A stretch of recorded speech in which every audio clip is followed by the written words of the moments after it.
Hello, everybody. Once again, I am Lehman Crafton Jr., aka Zorwal Sean Less Than Guru. And today I want to do kind of a review. I don't want it to be too long because it's about a system I don't like. But I also don't want to present it as I hate this system and it's a bad system. I want to say I dislike this system and it's probably a good system for many, many people, and many people like it. Here's Mars, the Video Cat, and hi. He'll probably leave after a while when he gets bored. But I'm going to talk about Pathfinder.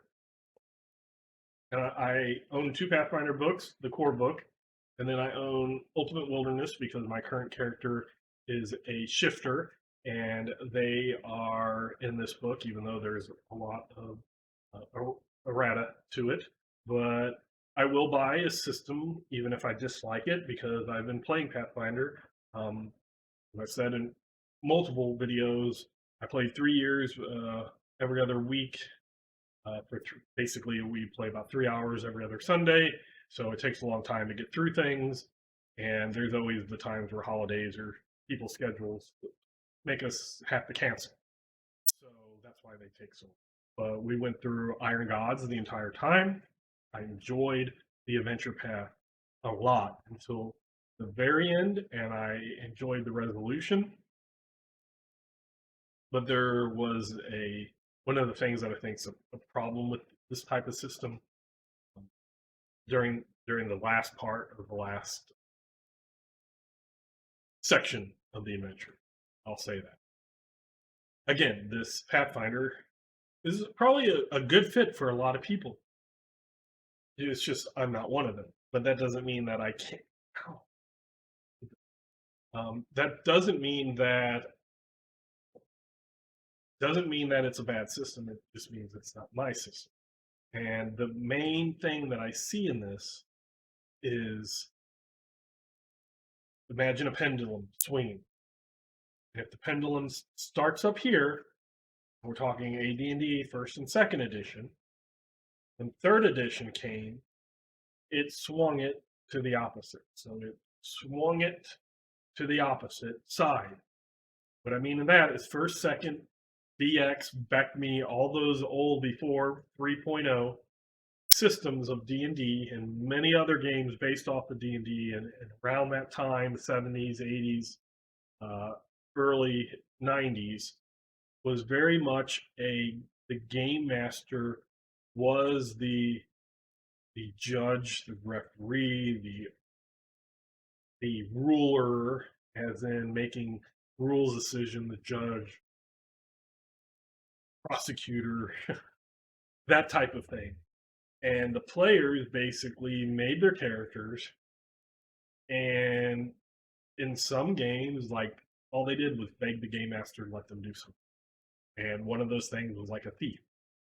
Thief had the backstab, the sneak attack, whatever you want to call it.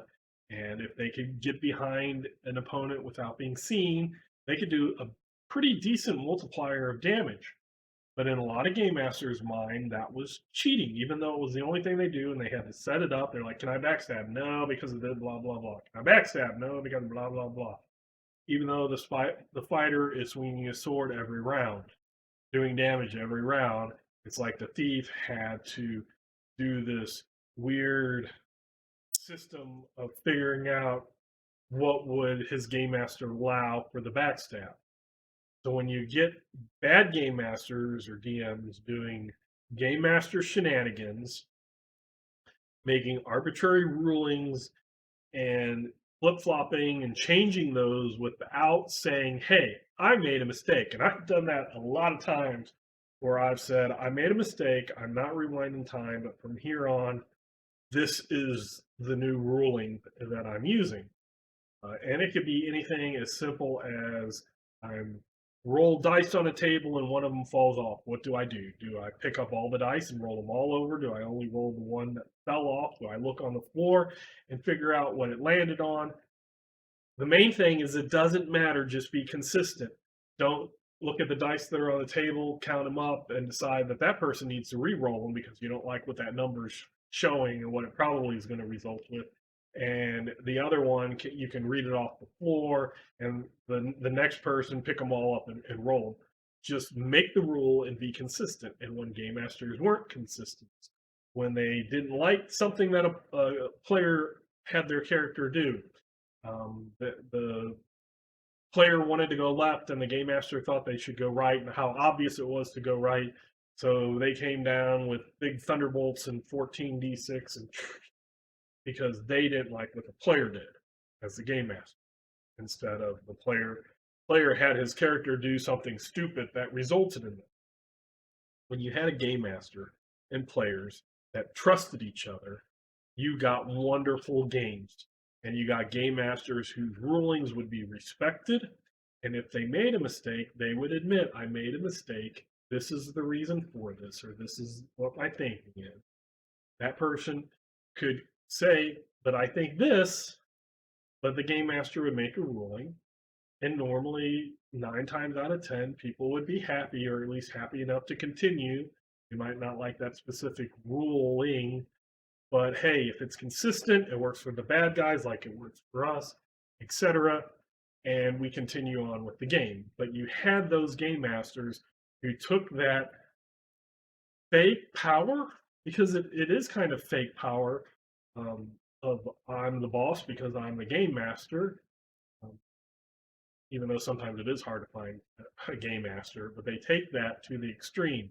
When you don't have that trust between players, you get that pendulum swing, and you end up with 3 X that then becomes Pathfinder, which is pretty much everything's defined. If you can think about it, there is a rule about it.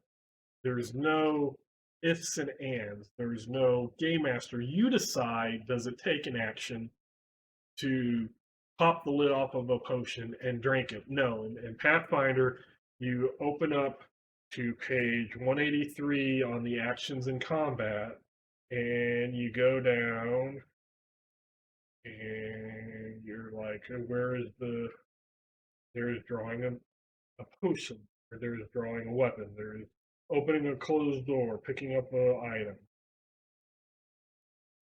I thought there was actually, probably is. I'm just overlooking it because I'm recording and it makes me look stupid. I looked this up and then I can't. Okay, drink a potion or apply an oil. Yes, it is a standard action. So instead of the game master going, yes, it's an action. No, it doesn't need to be an action. There's a rule for it. And for the people who feel more secure in their game when they can look and point at a rule, this is a great game for them.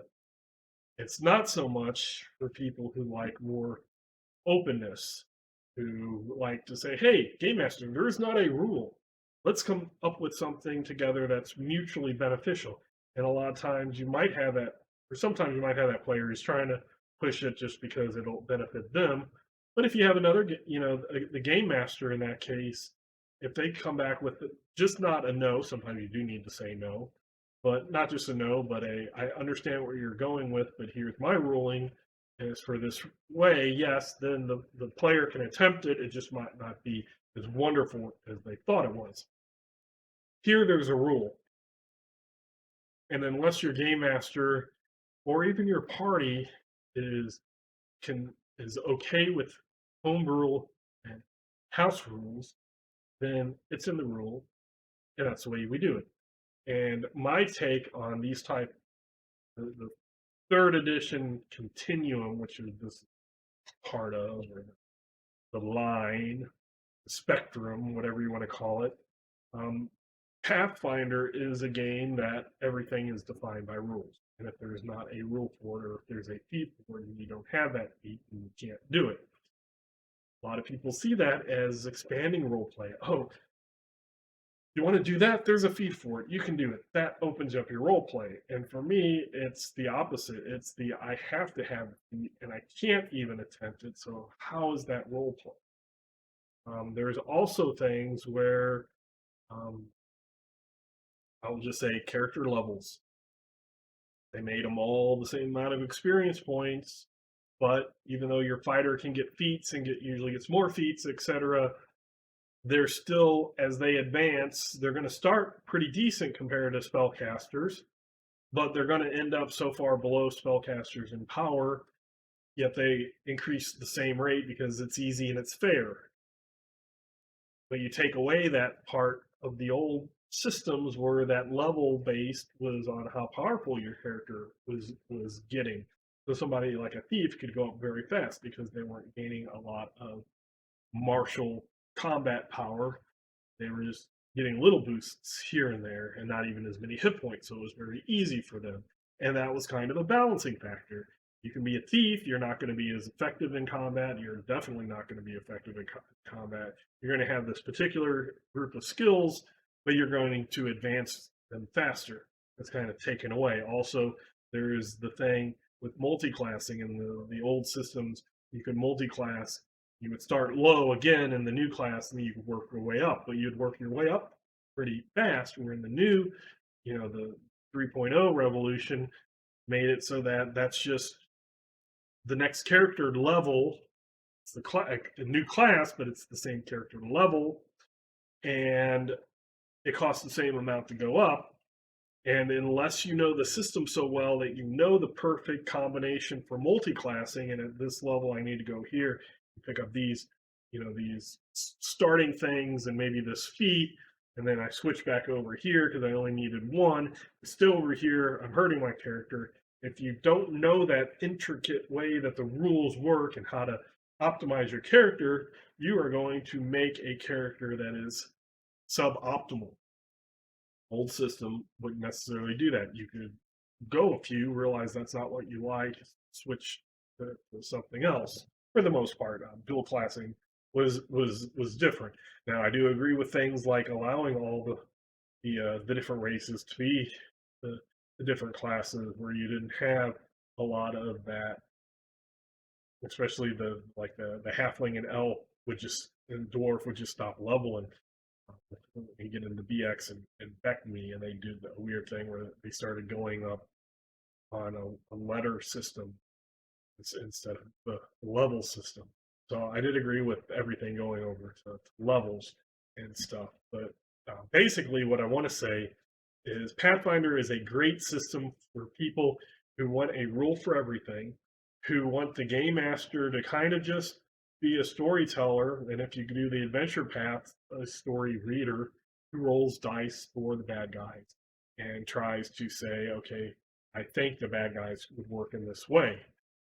But with the rules, the players can know how to do everything. And there's little rulings to be done unless all the players and the game master are all on board and they decide that this is the house rule that they're doing.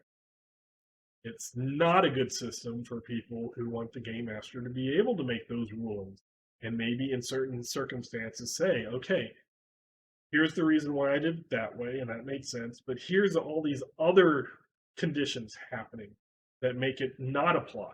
And I'll give a specific example, which just happened recently in the current Pathfinder game I'm doing.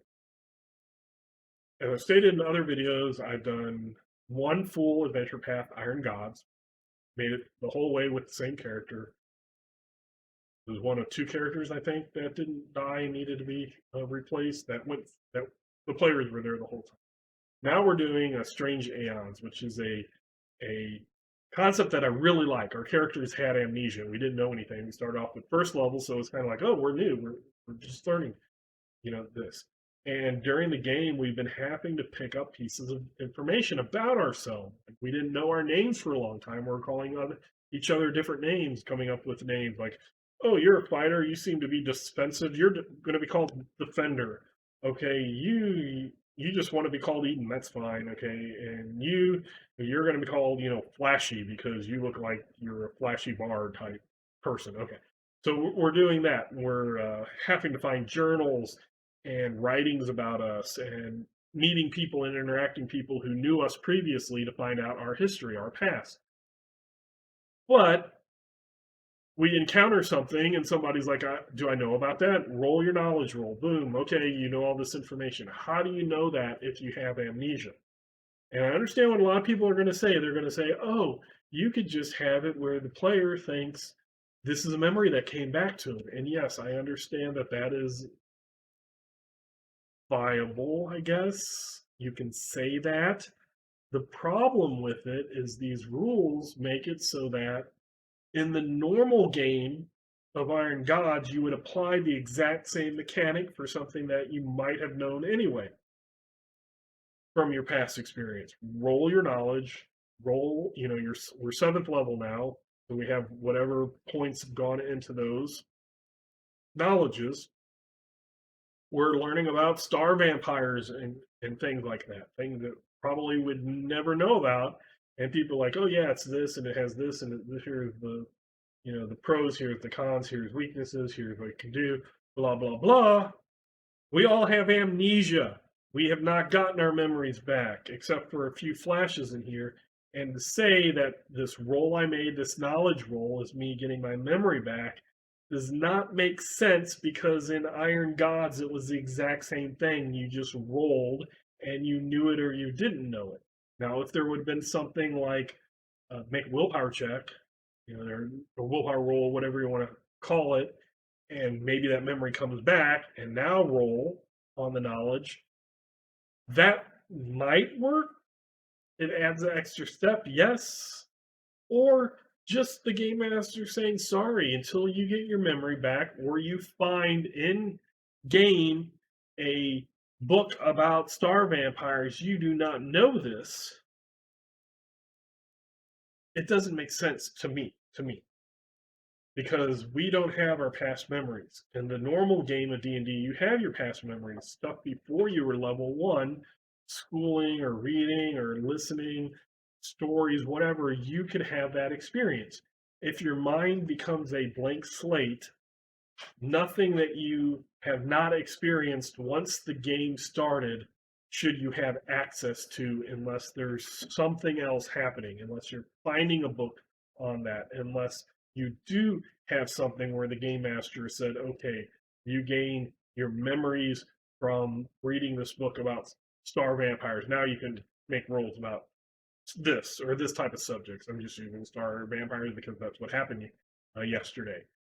It's that type of thing. When you have rules for everything, it makes it so that freeform is a lot harder. And for me personally, I like having a game master that I trust, where the game master can trust me as a player, not trying to manipulate everything. And we can have that back and forth. And if the game master is saying, no, you can't roll it because you don't know it, you forgot everything, and that knowledge hasn't come back, even if that's hurting me as a player, it's understandable in game. But again, there are the people that have problems with the game masters in the past, pulling the game master shenanigans, and that this rule set makes it so that they can say, I make that roll. And I've heard, I haven't seen because I haven't played a lot, but I've heard of basically the game group overruling a game master. Like, we 5 players, we all agree that you need to keep the rule as it is, and the game master, they're like, and if you don't like it, you can leave and we'll get a new game master. I have no concept of a group that would tell somebody, nope, we'll get a new game master, because normally everybody's fighting to play, and the game master is the poor guy who either doesn't call it fast enough, or is the most experienced, or everybody else looks to them, or a lot of times in my case, it's kind of the default game master, and I really have to work as I'm ending this campaign or this adventure, and at the end I need to play because I won't have the time to game master. But that's interesting. I can't say I can't conceive of people saying you're never allowed to game master again, because my group actually at the early time, I told my brother he wasn't allowed to game master again, and he's never game mastered since then. He has played. I don't even know if I would be able to convince him. I don't think he has enough time. But so I can't say I wouldn't do that, but it seems like it's more of the player's rule with these type of systems, because it has so many rules that everything practically is covered. To me, that's more restrictive there is a nice balance. I'm not totally agreeing with the game master has the power of God. They can just arbitrarily do anything. I think, you know, somewhere somewhere in this section is kind of where it should be, where a player should have input. The game master should seriously contemplate the problems that the player is having, or the uh, questions, concerns of the player, but they make a decision and then are consistent in that decision. So again, I don't really want to say, this is a bad system, because people like it and it works for a lot of people. It just doesn't work for me. I dislike it, but I like the company. From what I've heard and what I've seen with Paizo, they're a decent company. I love their adventure paths. Their community is great. I went on the forum. I've asked questions. I've gone in saying, I don't like Pathfinder. My character just died. What character class should I play if I don't like the game? And except for the one or two rude people that were like, well, then play a different game. And I'm like, but I like the paths. And I love the paths. I love my group of decades that I've been playing with. If they're playing Pathfinder, I'm going to play Pathfinder in the game. You must be really sucky to play with. No, I don't complain about the game in it. I play the game. I try to find rules. I try to remember rules for the game master to help the game master. I have a character journal. This is for two different the Iron Gods campaign goes up to the marker, and we had 67 sessions. And then at the marker is our new game. And so far, I believe we hit our 18th, 17th, 18th section, 18th session yesterday. So I write the number of session, and then what level I am, and then just kind of go down. And it's basically stuff I find that I need to remember, or sometimes I write loot, or just what we encounter, names. So then I can use it. I am invested in the game because I like the paths. I like my fellow players. I bought the books. I've given Paizo money for their books.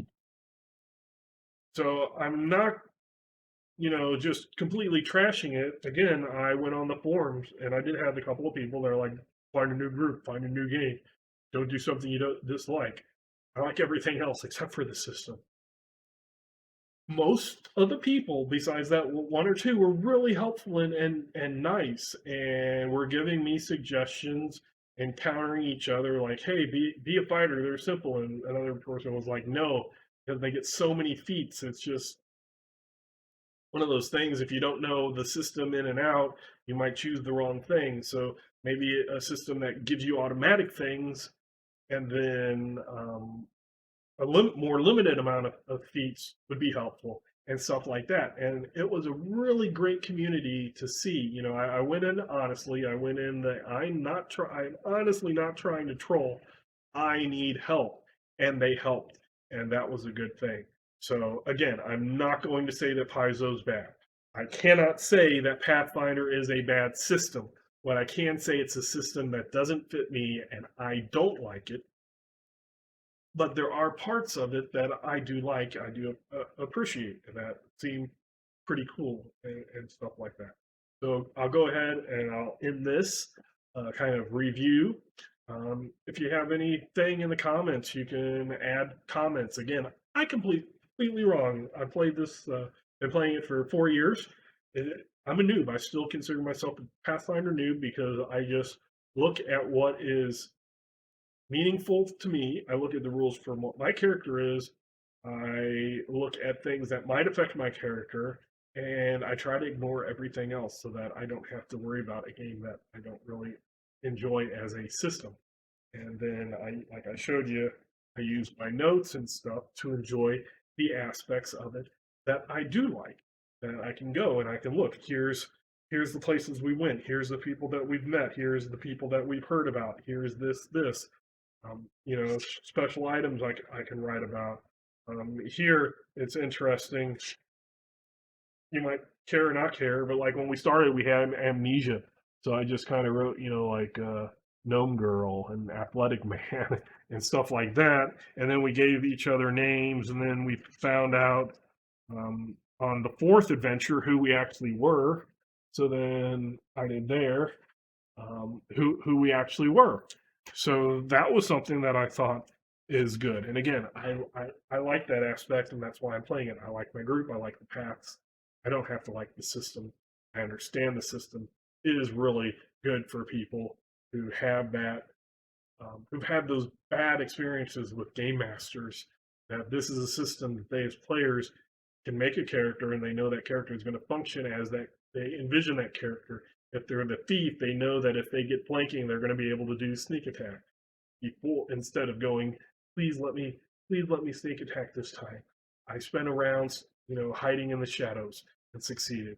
And then I did a round sneaking up behind the target and, hit, got my, sneak check or whatever. And please let me, hit. And the game master's, just because he doesn't like that they might get a huge amount of damage and kill the thing, is like, nope, it's, there's a torch on the wall next to you. So I do understand the reasons for that. I'm not saying I don't. I'm just saying for me and my group and the way that we are and how long we've been playing together, it's just not a system for me. And even the game master in this is like, um, says he completely understands. And if the adventures weren't so good, and if they weren't all put together very nicely and easy for him to get and run, he would probably play a different system uh, because of those reasons. It's just very convenient and he doesn't have a lot of time. So I understand that. So I guess I'll go ahead and I'll end that about 26 minutes. Probably more than you wanted to hear. Tomorrow I will be doing Tour Tuesdays. I'll get back to that. I just wanted to have kind of another review and do a review of the system that I really don't like, but I can't say it's a bad system. It's not one of those that I look at it and it hurts my mind so hard because I'm like, this is a bad system, or this is, completely horrible. I can't say that with Pathfinder. I can just say that it's something I dislike personally. And that's just me and not anybody else. Or some people might agree with me, but it's not objective. It's not an objective bad system. It's a I dislike it for a reason that you might see it. So I'll go ahead and I'll end that here. So until tomorrow with Tour Tuesdays, I am Lee McCracken Jr., aka Zorval Child Less Than Guru, and I will catch you next time.